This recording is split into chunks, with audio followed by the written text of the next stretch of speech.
사이다 무비튼. 내 이름은 한다혜. 남편 한진상과 두 아들, 넷이서 살고 있다. 남편은 이상하게 5살인 첫째 상진이만 예뻐하고 3살인 둘째 하진이는 처음부터 쌀쌀맞게 대했다. 운동신경도 좋고 활발한 상진에 비해 하진이는 조용하고 내성적이었는데, 남편이 그런 하진이한테 폭언을 퍼부을 때면 나도 그냥 두고 볼 수만은 없었고, 그때마다 부부싸움으로 사태가 번지곤 했다. 그러던 어느 날 남편이 둘째한테 넌 내 새끼가 아니니까 당장 내 집에서 나가! 라고 하는 걸 보게 됐고, 그 순간 나도 분노를 참을 수가 없었다. 남편과 대판 싸운 후 끝내는 아이들을 데리고 집을 나와버렸다. 친정 부모님께 사정을 있는 그대로 설명하자, 그러고 보니 큰애는 아빠를 많이 닮았는데 작은 애가 너무 안 닮아서 괜한 의심을 하는 거 아니냐면서 차라리 DNA 검사를 하는 게 어떠냐고 말씀하셨다. 그날 저녁 남편한테서 전화가 걸려왔다. 야, 너 누가 마음대로 친정에 가래? 당장 집으로 와! 집에 가면? 당신 또 하진이 괴롭힐 거잖아. 그게 싫으면 상진이만 데리고 오면 되잖아! 남편의 비상식적인 말을 듣고 난 후 나는 부모님 말씀에 따라 DNA 검사를 하기로 결심했다. 당신 대체 왜 그래? 똑같은 당신 자식인데 어떻게 그런 말을 할 수가 있어? DNA 검사에서 당신하고 하진이하고 친장한 게 증명할 생각이니까 그렇게 알고 기다려. 뭐, DNA 검사? 너 당장 그만둬! 그딴 짓 하면 바로 이혼이니까 각오해! 남편 입장에서 하나도 손해볼 일이 아닐 텐데 격하게 거부감을 보이는 걸 보면서 뭔가 결이 다른 의심이 싹트기 시작했다. 일단은 빨리 DNA 검사를 의뢰해서 둘째가 남편의 아들이란 사실을 증명하려고 했었는데, DNA 검사 결과 내 예상을 완전히 빗나갔고 오히려 더 큰 혼란에 빠지고 말았다. 둘째는 남편뿐만 아니라 나하고도 혈연관계가 없다는 사실이 밝혀진 것이다.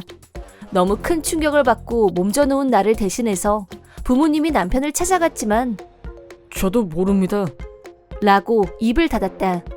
남편의 태도에 화가 난 부모님은 시부모님께 이 사실을 알렸고, 양가 부모님께 둘러싸여 빠져나갈 구멍이 안 보이자 남편도 마침내 진실을 털어놨다. 둘째는 남편의 전 여친의 아들이었다. 남편은 나하고 결혼하기 전까지 전 여친과 나 사이에서 양다리를 걸치고 있었다. 전 여친은 다른 여자랑 결혼한 남편을 한동안 잊지 못하다가 다시 다른 남자를 만나게 됐는데, 임신했던 사실을 알리자 그 남자가 연락을 끊어버렸다. 미혼모가 될 절망적인 상황을 맞이하고 있던 때에 우연히 임신 중인 나와 남편이 첫째를 데리고 행복한 모습으로 산책하고 있는 모습을 보게 됐고, 다시 남편에 대한 강한 열망이 끌어올랐다. 만약 자기 아이가 남편의 아이라면 미혼모도 기쁘게 아이를 키울 수 있을 것 같다는 생각을 했다는 것이다. 그리고 우리 뒤를 밟아서 집을 알아내고 내가 다니는 산부인과에서 검진을 받으면서 어느 날 천연덕스럽게 나한테 접근해서 출산 예정일을 물어봤다고 했다. 그리고 내 출산일에 맞춰서 자기 출산일도 철저히 계산해서 맞춘 전 여친은 병원에서 남편을 기다렸다가 자기 계획을 모두 털어놓으면서 양다리 걸쳤던 거 폭로할 거야 라고 남편을 협박해서 아이를 바꿔치게 하게 했다는 것이다. 그리고 나는 지금까지 감쪽같이 속아서 남편의 전 여친 아이를 내 아들로 알고 키워온 것이다. 사실을 알게 된 나는 곧바로 경찰을 찾았고, 고의로 아이를 바꿔치게 한 사실을 고발하자 남편의 전 여친은 바로 경찰에 체포됐다. 남편 역시 같은 혐의로 체포됐는데, 전 여친은 자신의 이기적인 범행 동기를 순순히 인정하면서도 전혀 반성의 기미는 없었다. 남편과 이혼을 결심한 나는 변호사를 찾아가 상담을 받고 위자료와 양육비를 청구했다. 하지만 남편은 이혼을 완강히 거부했고, 사태가 이 지경에 이르렀는데도 어이없는 발언을 입에 담았다. 내가 혼자서 짐을 챙기러 잠깐 집에 들렀을 때의 일이다. 경찰에 체포됐다는 사실이 회사에 알려지고 해고를 당한 남편이 마침 그때 집으로 돌아왔다. 나는 차라리 잘됐다 싶어서 이혼 서류를 내밀었다. 어서 사인하고 제출해. 내가 이혼은 없다고 했지? 나도 그 여자가 협박해서 어쩔 수 없이 그랬던 거야. 그러니까 나도 피해자라고. 피해자? 자기 자식을 남의 자식하고 바꿔치기 한 주제에 어떻게 그런 말을 입에 담아? 그러지 말고 집으로 돌아와. 이혼이니 그딴 말도 하지 말고. 나 해고당했어. 혼자서 어떻게 살아? 그래서 나더러 어쩌라고. 어디서 응석이야?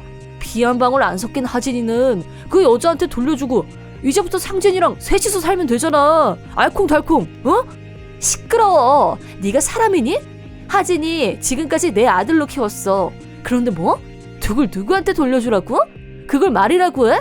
나는 짐을 챙겨서 집을 나오면서 두 번 다시 여기로 돌아오는 일 따위는 없을 거라고 굳게 다짐했다. 변호사를 통해서 겨우겨우 이혼이 성립되고 힘든 산을 하나 넘었다고 생각하고 있을 때 경찰에서 전화가 걸려왔다.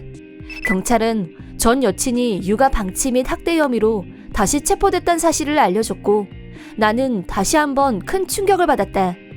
내 배 아파서 낳은 아이가 학대를 받고 있었다니 아무 말도 생각나지 않았고 그저 가슴만 저려왔다. 아이가 현재 맡겨져 있다는 시설을 물어본 후 한번 찾아가 보기로 했다. 시설을 찾아가자 담당자가 나를 면회실로 안내해줬다. 거기에는 하진이와 동갑이라고는 믿기 힘들 정도로 작고 왜소한 남자아이가. 이름이 뭐니? 진이. 장난감 자동차를 한 손에 들고 자기 얼굴을 뚫어지게 쳐다보는 나를 신기한 듯이 바라보는 진이의 눈동자를 본 순간 나도 모르게 와락 끌어안고 말았다. 진이를 품에 안은 순간 무어라 형언할 수 없는 안도감과 벅찬 모성애가 뜨겁게 올라왔다. 나는 두 번 다시 이 아이를 잃어버리지 않겠다고 강하게 마음먹었다. 아줌마 왜 울어? 슬퍼? 나 때문에 놀랐지? 미안. 진이를 만나니까 너무 좋아서 그만 눈물이 났어. 나 보러 온 거야? 응. 금방 다시 보러 올게. 응. 그 후 나는 진이와 계속 만나는 한편 전 여친한테서 진이를 되찾아올 준비를 시작했다. 내 얘기를 들은 전 여친은 너무 쉽게 진이를 포기했고 친권도 순순히 넘겨줬다. 다음은 시설 쪽과 만나 얘기를 하면서 진이를 입양하겠다는 의사를 밝혔다. 진지하게 고민한 결과 상진이, 하진이, 진이 이 셋을 혼자 키우기로 결심한 나는 친정 부모님의 도움을 받으며 아이들을 키우기 위해서 여러 가지 준비에 돌입했다. 우선은 남편한테 양육비를 일시불로 지불할 것을 요구했고 절차는 변호사의 도움을 받아 처리했다. 남편은 처음에는 난 그런 돈 없습니다 라면서 거부했지만 시부모님의 격렬한 도움으로 남편은 울며 겨자 먹기로 적금을 다 털어서 내 요구에 응했다. 다음은 남편과 전 여친한테 받아낸 위자료로 친정집을 증축해서 아이들 방을 만들었다. 아이들은 넓은 집에서 마음껏 뛰어놀았고 새 아이는 마치 처음부터 한 형제였던 것처럼 친해지는데 긴 시간이 필요하지 않았다. 그렇게 생활이 안정되기 시작했을 무렵 갑자기 남편이 집으로 찾아왔다. 내가 마당에서 아이들과 한참 놀고 있는데 담벼락에서 몰래 우리를 훔쳐보고 있는 남편을 발견하고 등에 소름이 끼칠 정도로 놀라고 말았다. 여기서 뭐 하는 거야? 제가 진이야? 이제 와서 무슨 상관인데? 내 아들이라 그런지 나랑 닮았네. 무슨 일이냐고 묻잖아. 알잖아. 나 해고당하고 그나마 있던 저금도 다 당신 주고 부모님도 나 안 본다고 하고 나 지금 살 길이 막막해. 그러니까 당신이 나한테 한 번만 기회를 주면 안 될까? 뭐? 기회? 하진이는 초가에 맡기고 우리 넷이서 진짜 가족인 우리만 같이 살자. 그 여자만 아니었으면 우리 지금 그렇게 살았을 거잖아. 너 그 여자한테 위자료 받았지? 그 돈으로 집도 알아보고 우리 다시 같이 사는 거 어때?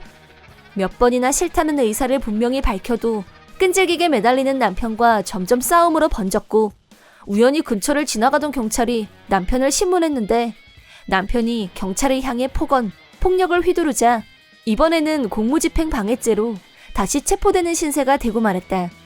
그쯤 되자 남편도 포기를 했는지 그 뒤로는 모습을 찾아볼 수 없게 됐다. 남편은 공무집행 방해죄로 벌금형을 받게 됐고 생활은 점점 더 어려워졌다. 현재는 외롭게 여기저기 떠돌며 숙소를 제공해주는 일자리를 찾아 일용직 노동자 생활을 하고 있다고 한다.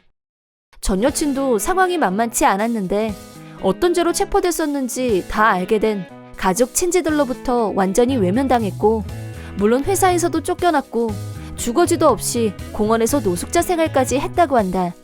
어느 날 전 여친이 진이를 만나고 싶다고 한다며 시설에서 연락이 왔는데 한두 번이 아니라 여러 번 끈질기게 연락이 왔다고 했지만 나는 추후도 그 여자와 만나게 할 생각이 없다.